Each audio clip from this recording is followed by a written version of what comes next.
So in the last year, Funko's been adjusting and updating their prices for different exclusives, different sizes, and more. And it hasn't exactly made much sense. Hey guys, SkittleRampage here, welcome back to a new video. I do hope you're enjoying your day today. So today we're going to be talking about Funko's price structure across multiple of their products and some new products like Pop Plus and Premium. Now before we jump into the topic at hand, we do have our question of the day, which is, are you happy with Funko's current prices across all their different figures, or do you feel they need to be changed or updated or even lowered? So I want you guys to be prepared because I'm about to throw a lot of information at you, a lot of numbers and all that. So make sure to get a snack, a drink, sit back, and let's jump into it. Now to start, I've actually been against Funko's newer prices for their different figures like the Pop Plus or Pop Premium for a while now, pretty much since they introduced them, due to the fact that there are a lot of price inconsistencies and some of them flat out just don't make any sense. And then recently, what they did with two upcoming Funko exclusives made me make this video, finally. And the two exclusives in question are Garp and Ace. So back in December, when these were shown off and listed over on the Funko shop, they were listed at $15. But then we headed into the new year in January, and somebody noticed over on the Funko shop that they were listed at $20 for about a day. And everybody was confused. Are they considered Pop Premium? Are they considered Pop Plus? Are they like bigger figures? Why is Funko charging $20 instead of the normal $15? Now, 24 hours later, Funko finally updated the listings, maybe due to the outrage of people just wondering, or maybe they were getting a couple emails. I'm not really sure why. But a day later, they updated the listings to show that they would include their protectors. And that's why they went from $15 to $20. However, the trick here is it's forced. It is a forced protector. And to start, nobody even likes their protectors. Their hard stack protectors are just not good quality. It would be different and there wouldn't be as much outrage if it was optional. I think that's the way it should have been instead of just forcing a $5 increase. Now, obviously, you look at it, you're like, oh, it's a protector and it's a hard stack, so it's going to protect your pop. It's going to be nice. But it would be nice to have the choice instead of forcing this on characters that people want, especially Garp, given he's a new character to the One Piece line. But hold on, it actually gets better because the $20 price point is actually kind of odd, because usually when they force the protectors on listings of their exclusives, it's normally $25, like this Astrobot, for example. It's $25 listed on the website, they force a stack on it, and that's why it's not $15. And that brought up the immediate question to me, why are Garp and Ace not $25 if they're forcing that stack that they usually charge $10 for? Something I noticed a lot of people commenting on were, is it actually going to be a hard stack given it's only $5 instead of the $10 increase? Because Funko also had their own line of protectors of very cheap, flimsy pop protectors. So everybody's wondering, are they charging $5 for those super cheap protectors that normally cost like 50 cents to make? However, if the description on both Garp and Ace is correct, then it should be the hard stack because they have the same description of the protector as Astrobot does. So I am assuming it is going to be that hard stack. And let's go even further with it. Recently, they dropped their two Chainsaw Man exclusives, Power and Dingy, but they dropped them at $15. And then if you look at their exclusive product page, specifically Funko Shop exclusives, they're all $15. So it begs the even bigger question, why are they only doing it to the One Piece line? Because it sells very well? Because they know they can get away with it?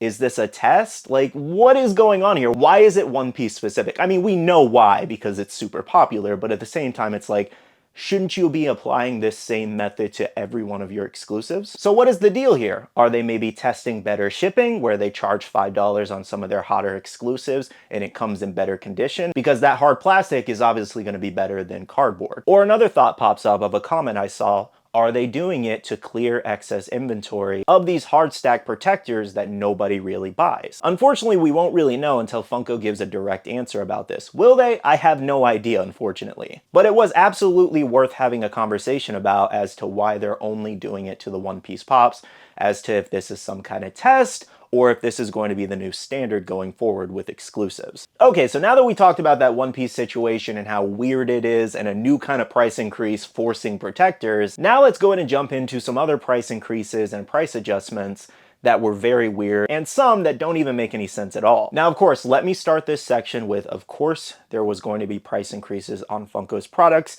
This happened to every single company in the last few years. I 100% understand that. It's due to everything happening in the world right now. So before you make the comments, every company's doing this. I completely understand that. The price increases were inevitable, but they need to make sense. So let's start with Pop Plus and Pop Super. everybody's had questions as to what these are, so let's go over them really quickly. So on the top there, Pop Plus. Add dimension to your collection with Pop Plus collectibles that incorporate props and other features that make them stand out from standard Pop figures. They are typically around the same size as a standard Pop and come in a standard size box. So take Britney Spears for example here. She is a Pop Plus. Basically, she is sitting at the desk, and the desk there would be the extra prop in the Pop, making it more expensive. And here's a quick example of Pop Plus as well as the exclusive counterpart prices. So Gyoko there, he has the extra arms, he has the fish, the water all around him. That makes him a Pop Plus apparently, because he has extra added detail on it, other props, etc, etc. And then Nezuko there is an exclusive Pop Plus where she's also glow in the dark, she has the flames at her feet, she's kicking up, so that apparently makes it $18. But this is where the problems come in as to why I think the Pop Plus prices make no sense, because Funko picks and chooses as to what's considered a Pop Plus. Because take a look at these Demon Slayer exclusives and their common counterparts. So on the left there, $12 commons for each. Okay, they look great. I'll pay $12 for that. But then you have it at $6 more because it glows in the dark and she's kicking up some fire. But it's very weird that the fire around her in that common $12 Pop wouldn't make her a $15 Pop Plus, right? Because they're very similar in terms of detail. And then you take a look at Gyotaro on the bottom. He's at $12, and then his exclusive counterpart that doesn't glow is $15. But my question here is, why is Gyotaro not considered a Pop Plus exclusive? And let me show you what I mean with another Funko exclusive Pop Plus. So take a look at the recent Predator 2 exclusive City Hunter Battle Damage. That's a Pop Plus as an exclusive for $18, but Nezuko there is considered $12. And I would argue to say that the flames would cost more to make versus some paint splatters. And let me stop you before you start typing, well, obviously wouldn't you want to pay less for Nezuko? That's not my point. Of course I would want to pay $12 versus $15 for a Pop Plus. But there's nothing Funko or anybody else can say to justify that that City Hunter deserved to be an exclusive and them charging $18 for it when Nezuko looks better and has more props to her. Okay, so I think we've gone into Pop Plus extensively and the pricing issues I have with it. So back to our explanations, we have Pop Premium next. So set the scene or capture the action for your collection with Pop Premium figures. These collectibles are slightly taller than standard 4-inch Pops, yet smaller than Pop Super figures, which are 6-inch Pops. Premium Pops incorporate details, features, or motions that set them apart from standard Pop figures. And here's your pricing structure for Pop Premium. So Rengoku is considered a premium common, and he's $20. But Kite Man there is $25 because he's an exclusive, so it's a $5 upcharge for exclusives. Which, okay, that's something that Funko usually does, so we're kind of all used to it. When it's something like exclusive or limited, they usually try to upcharge for it. But I do gotta say, it is kind of weird because you have your regular commons at $12, but then your Funko Shop exclusives at $15. So why is it not a $3 difference between Rengoku and Kite Man there? So basically, why wouldn't Kite Man be listed at $23 versus $25? Maybe $25 just looks more attractive to the consumer, I guess. Anyways though, my point in going over the Pop Premium is that the premiums are supposed to have more detail. They're supposed to feel like mini little deluxe figures and kind of create a scene. So that's why they're $8 more than your normal common. Now my best guess as to why they created Pop Plus and Pop Premium and focusing more on premium specifically is because we've had so many instances like the recent Buggy over at NYCC where it's such a small Pop in that huge box, they're charging $35 for that deluxe Pop when it can fit in a 4-inch box. And they expect us to believe because they added a chair there, it's worth $20 more.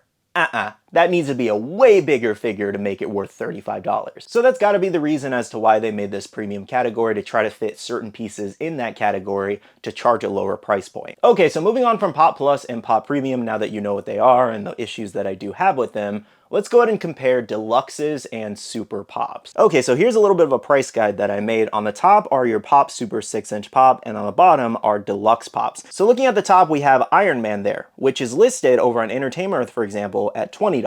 But on the Funko Shop, it's $25. Why wouldn't they price match it? Then we have Mecha King Ghidorah, the exclusive version of a Pop Super, $25 at GameStop, but $30 over on the Funko Shop. Again, a $5 increase. And finally, we have a regular Funko Shop exclusive, only exclusive to Funko, at $30. But then you go ahead and look on the bottom at Deluxe Pop. So you have a regular Deluxe Chocolate Frog at $30. And Deluxes are meant to create little scenes, Again, similar to those Pop Premiums. But then an exclusive counterpart is $35, so a $5 increase for that sticker. Now, the reason I wanted to go over Pop Super and Pop Deluxe is because there's also price inconsistencies between Funko's retailer companies that work with them, as well as Funko themselves. Let's go ahead and look at these two exclusives here. So on the left there is the Yamato Entertainment Earth exclusive, and it's listed at $35 on EE's site. Over on Funko, it's listed as $35 too, so they basically price match them. However, if you look at that Ghidorah I just showed you, listed at $25 on GameStop, but listed at $30 over on the Funko shop. Now, why is that though? Why is Funko picking and choosing which exclusives they will price match? Is this like a favoritism thing? Is this a preference thing? And guys, I can literally show you many examples of this. Let's go ahead and look at a Chalice Collectibles exclusive. So we have Buggy the Clown here. I think by now we're all used to Chalice's $20 price point there. And then over on the Funko shop, they actually undercut Chalice and list it for $15. Why wouldn't you just also list it for $20? Unless you're specifically trying to undercut them so people buy from you rather than Chalice. In all reality, that just screws over the other company. Though, of course, I want to make note, yes, obviously as a consumer, I would love to pay $5 less for an exclusive. That's great. Every 10 pops, that's 50 bucks. So yes, it is always great to save money. But at the same time, why are they lower on some pops and then higher on other pops? Okay, so I'd like to go over at least one more example on Funko 5-packs. So both of these 5-packs are listed on the Funko shop. You have the World Series Champion 5-pack at $100, and then you have the Ginyu Force 5-pack at $75. So essentially, because one was for a specific event and it's created for that, it's worth $25 more. Now, granted, companies do this a lot where they make a special kind of item for these events and then they will charge more. But $25 on top of the original retail price is kind of insane. Those are just a few of many examples I could show you. Hopefully by the end of this video, you understand my thought process and how I feel that there are many price inconsistencies across their new products. Now, I know a lot of you guys agree. I've seen your comments, I've seen your complaints about Funko's pricing, but for those who disagree, let us know why. Let us know why you feel that these prices are maybe justified, or maybe did I change your thought process after watching this video? I would love to hear from you guys, whether you agree with me or disagree. Well guys, that wraps up today's video. Thank you so much for watching. Seriously, I know this was a little bit of a long one, and I know I threw a lot of information at you, but I do hope you enjoyed it. And if you did, make sure to hit that like button down below. I want to go ahead and end off the video by saying a big shout out to the awesome Patreon supporters of the channel. You guys are amazing for supporting myself and the channel. If you guys are interested and want to check out the Patreon, the link is down below. We have a Patreon-only Discord where we share a lot of information, news, restocks, updates, links, and more. And finally, make sure you follow me on all my social medias at SkittleRampage over on Twitter, TikTok, Instagram, and my Facebook page so you can stay up to date. All right, love you guys. See you guys in the next one. See you guys later. Bye.